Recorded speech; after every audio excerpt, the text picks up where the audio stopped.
Bapak Ibu Saudara yang dikasihi oleh Tuhan, Shalom. Kiranya kasih dan karunia dari Tuhan Yesus Kristus menyertai kehidupan Bapak Ibu Saudara semua.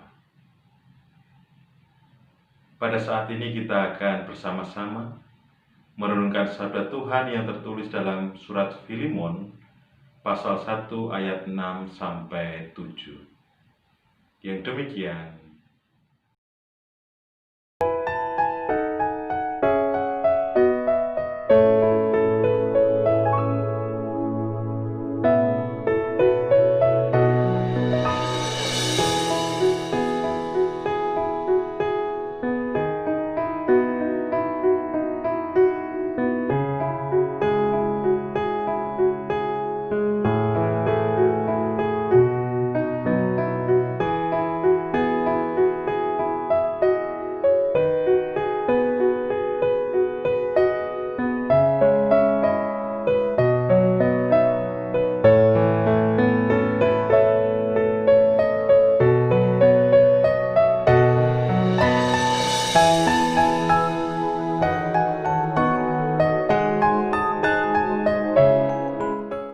saudara-saudara yang dikasihi oleh Tuhan, tema resik pada saat ini adalah suwe ora jam.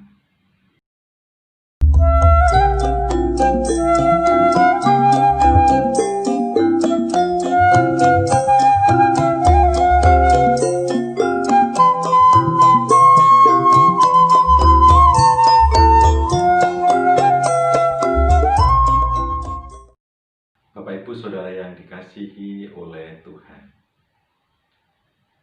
saya akan menyanyikan sebuah lagu yang berjudul Suwe Ora Jamu. Suwe ora jamu, jamu godhong telo. Suwe ora ketemu pisan dadi gelo. Ketika Bapak Ibu mendengarkan lagu ini, Bapak Ibu teringat dengan orang-orang yang sekarang sedang dirindukan. Entah merindukan orang tua, merindukan anak, merindukan pasangan yang saat ini berada jauh dengan kita. Lalu apa yang harus dilakukan ketika memiliki perasaan rindu? Pastilah ingin bertemu. Ibaratnya sakedeping moto ketika sudah bertemu itu sudah lega. Lalu bagaimana ketika jaraknya jauh? Pasti kita berusaha untuk mencoba menghubungi, berkomunikasi, baik lewat telepon, video call, SMS, WA, atau lain sebagainya.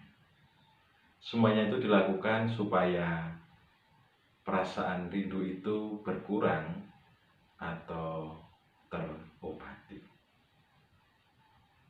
Tetapi apakah Bapak Ibu Saudara semua ketika rindu kepada seseorang dan ketika berdoa, nama orang yang kita rindukan itu disebutkan? Ataukah kita hanya berdoa untuk diri kita sendiri? Bapak Ibu Saudara dikasihi oleh Tuhan, ternyata ketika kita rindu, kita mengucapkan berbagai macam kata-kata. Tetapi apakah kata-kata itu hanya sekedar komunikasi saja, tanpa ada kesungguhan hati, keterlibatan hati, dan perasaan? Dalam persekutuan kita, komunikasi tidak hanya sekedar untuk tukar-menukar informasi, melainkan juga berbagi kasih. Ini yang menjadi hakikat persekutuan Kristen. Rasul Paulus, walaupun seorang rasul dan pimpinan rohani, ia menyapa orang-orang yang ia kasihi yaitu Filemon dan Arkhipus, yang menjadi rekan sekerja dan rekan seperjuangan. Sapaan Paulus bukan berisi petunjuk, nasihat, ataupun perintah. Sapaan Paulus adalah berkat, ucapan syukur, dan doa. Bagi mereka, kata-kata Paulus itu menyatakan isi hatinya yang hangat, yang penuh dengan kepedulian terhadap mereka. Dengan kata lain, ada relasi yang baik, relasi yang intim dengan rekan seperjuangannya.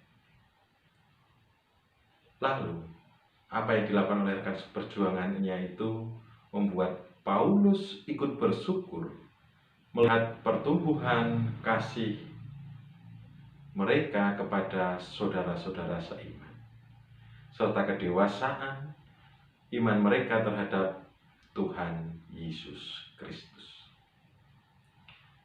Sesungguhnya dalam rasa syukur Paulus itu terkandung harapan agar Filemon terus semakin bertumbuh dalam pengetahuan iman yang benar, yang pada akhirnya mendorong perwujudan kasih sejati dalam tindakan terhadap sesama orang kudus. Di sini jelas sekali Paulus sedang mempersiapkan Filemon untuk menyatakan kasihnya terhadap satu saudara seiman. Bapak Ibu yang terkasih dalam Tuhan, agar persekutuan Kristen adalah berbagi hidup. Sama seperti Paulus berbagi hidupnya sebagai bapak rohani kepada Filemon, kita ternyata juga dipanggil untuk saling berbagi hidup dengan saudara seiman kita. Bukan hanya perasaan rindu kita saja, komunikasi yang hambar, tetapi di mana hidup kita saling mendoakan, menasehati, dan meladankan hidup yang terus-menerus diperbaharui oleh Tuhan. Maka semuanya itu akan mendorong iman kita semakin diteguhkan kepada Kristus, dan agar kasih kita semakin bertumbuh kepada sesama. Tidak egois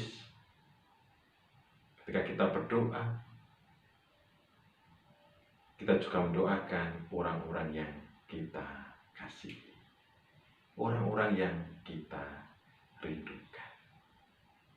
Marilah kita bersama-sama menumbuhkan iman percaya kita kepada Tuhan Yesus Kristus dengan berbagi kasih, berbagi hidup, seperti yang dilakukan oleh Rasul Paulus kepada rekan sekerjanya, rekan seperjuangannya, Filemon, agar mereka pun merasakan sukacita, merasakan damai sejahtera, dan iman mereka pun semakin bertumbuh. Kiranya melalui renungan pada saat ini, kita semakin erat di dalam hubungan kita dengan saudara-saudara kita, dengan Tuhan. Tuhan Yesus memberkati kita semua.